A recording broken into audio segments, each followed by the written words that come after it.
सुटला आणि 37 मध्ये लढत चालवली. एक बाद झाला आणि पड्याल 5 गाड्या पळतायत. त्यामध्ये इकडे 2 नंबरवरती गाडी पळते सोमर्डी दरेवाडीकरांची ही गाडी बाद झाली. पड्याल 3 नंबरवरचाही बाद झाला आणि पड्याला 4 नंबरवरचा पळतोय अतिशय सुंदर आणि निर्वाद वर्चस्व. गट क्रमांक 7 गट क्रमांक 37चा निकाल आहे. तास क्रमांक 4 वर धावलेली गाडी रोहन सेठ यादव तळमावले या गाडीचा 1 नंबरला विजेता बैलगाडी मालकाचं भैयाचं हार्दिक अभिनंदन. सुंदर अशी गाडी पळाली गारवा फ्रेंड सर्कल.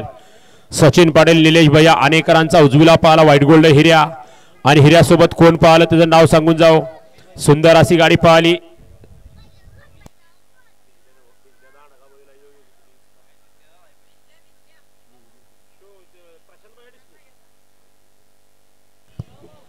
प्रशांत भैया डिसले सुळेवाडी शिवाभाऊ विंकर यांचा डावीला पळाला बिजल्या आणि उजवीला पळाला अनेकरांचा हिर्या. सुंदर अशी गाडी पळवली. गाडी सेमीला पात्र. सुंदर गाडी आणली भैया ड्रायव्हर वाटेगावकर आणि त्याबरोबर निलेश भैया आणि गारवा फ्रेंड सर्कल आणि यांच्यावरून भैया ड्रायव्हर आपल्याला 300 रुपयाचं बक्षीस आले आणि समालोचन करताना 200चं पारितोषिक आले.